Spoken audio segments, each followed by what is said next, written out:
Happy Feisty Friday. I'm going to be super feisty today. First of all, this is me. No makeup, no nothing, just me. I have a little bit of like a lip tint on. I'm not trying to be Pam Anderson, although I do love what she's been doing. And I love the fact that we're talking a lot more about what it means to be born female and present to the world just the way you are, as opposed to having to feel like you need to be done up and made up. Now, I did put my hair up because, quite honestly, my hair really would be like all over the place. But I want to have moments where I come just authentically me in the raw. Full disclosure, this is also something that I just wear around the house. It's not any kind of dress or dress up that I take outside. It's kind of like a house dress. Sometimes I sleep in it. And it's that feisty to share. Yeah, it's feisty to share. Certainly in a professional environment, because we don't talk about the fact that we are humans as much as we should. And this week, I've been focusing on how many times do I apologize for my feistiness? How many times do I feel like I need to qualify my presence or my appearance to make other people feel comfortable? I don't know if you ever experienced that, but I do.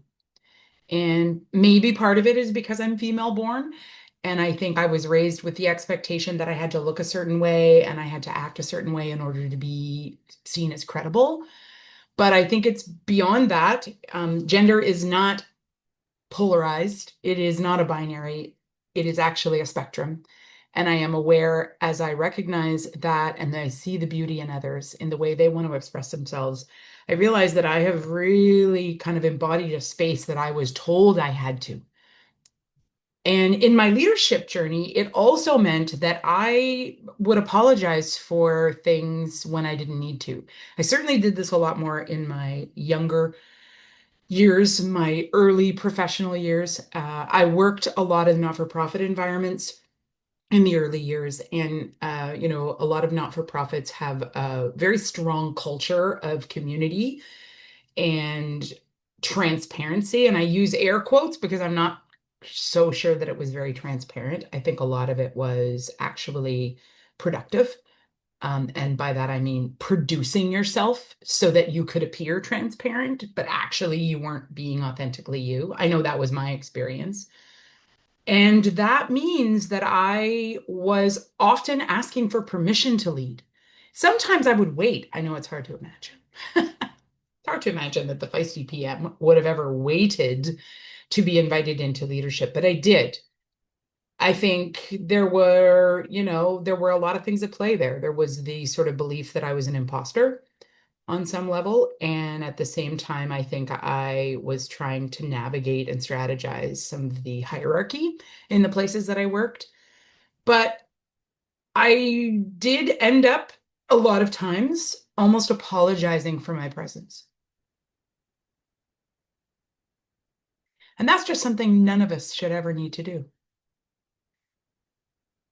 The flip side of not apologizing for yourself upfront in your leadership journey is that you actually also then have to grow in your emotional intelligence and be a confident enough leader to screw up, to fuck up, excuse my French.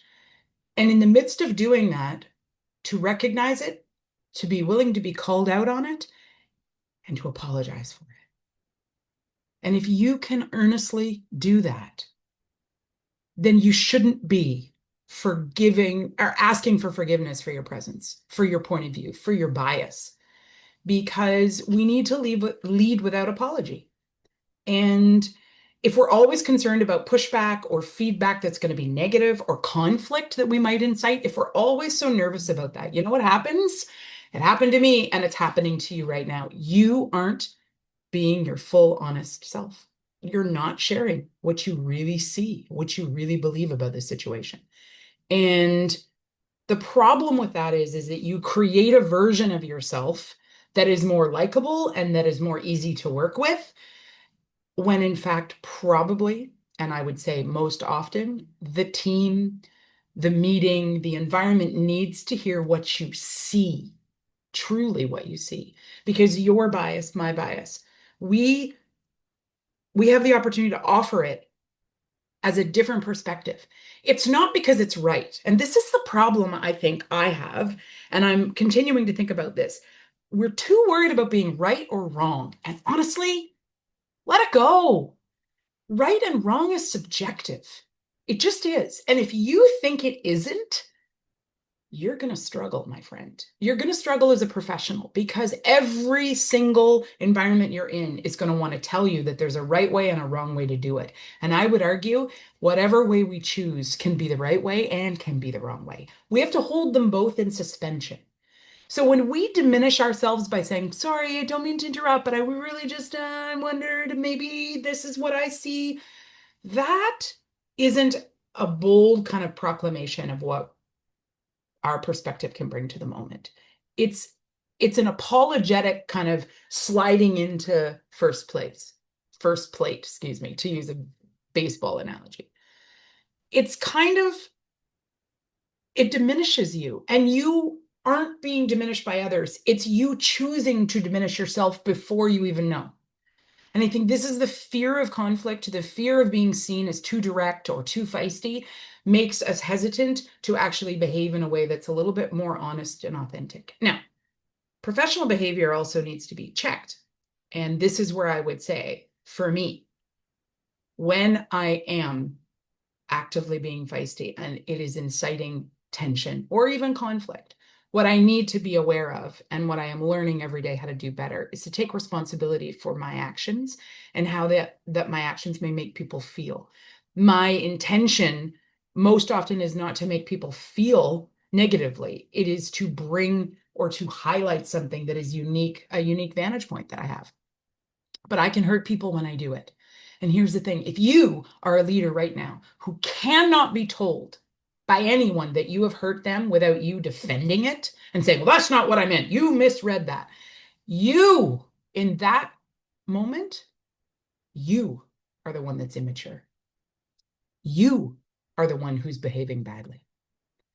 It's not in what you said that hurt them. It's in how you respond to them telling you that they've been hurt. In that moment, if you can respond in peace, don't worry about whether you understand their perspective or not in that moment. Just in that moment, recognize, hey, they're really upset. I had something to do with that. I can apologize for that and say, I'm so sorry.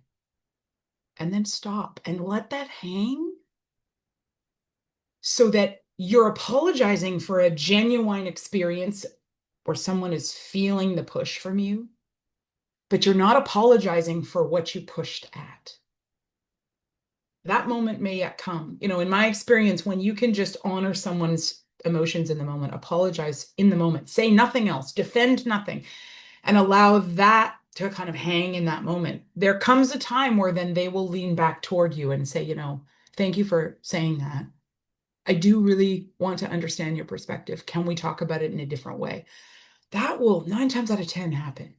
It is in that split second moment of you just letting your ego rest that you will then experience not apologizing for your feistiness or your leadership, but actually being able to be present and authentic with someone, with a group. And it's so important for you and for I to not be afraid to have those moments. We have to be afraid to speak up, or we have to relegate our fear in order to speak up. But then in addition, we have to be prepared that if we then say something that hurts or offends someone, we're also not going to apologize for what we've said, but we are going to apologize for the effect it's had. That's a very important distinction, and it's a power. It's a power that we can cultivate. And being feisty means, yeah, we're going to say stuff and it's going to stir stuff up. But when people are offended or hurt by it, we're going to take responsibility for it. And we're not going to be bold in those moments. And we're not going to motor over somebody's feelings. And we're not going to devalue someone. We're just simply going to say, I'm so sorry that we're in this moment. And then be quiet and let that other party respond. So that is the kind of tip or trick that I have learned over the years, hard fought learned, to stop myself from being afraid to step up and say things. Because my leadership doesn't need an apology. But I, and the way I've made people feel may. And there's a difference there. And it's important to think about that. So that's me. unapologetically in this moment, no makeup, no filter, just me sitting at my desk on a Friday afternoon in my house dress, talking to you about what I've been thinking about this week. More to come. Make sure you check out my newsletter. It drops live tomorrow, always on a Saturday on LinkedIn. Thank you, thank you, thank you for listening. Always happy for your feedback and look forward to seeing you on another Feisty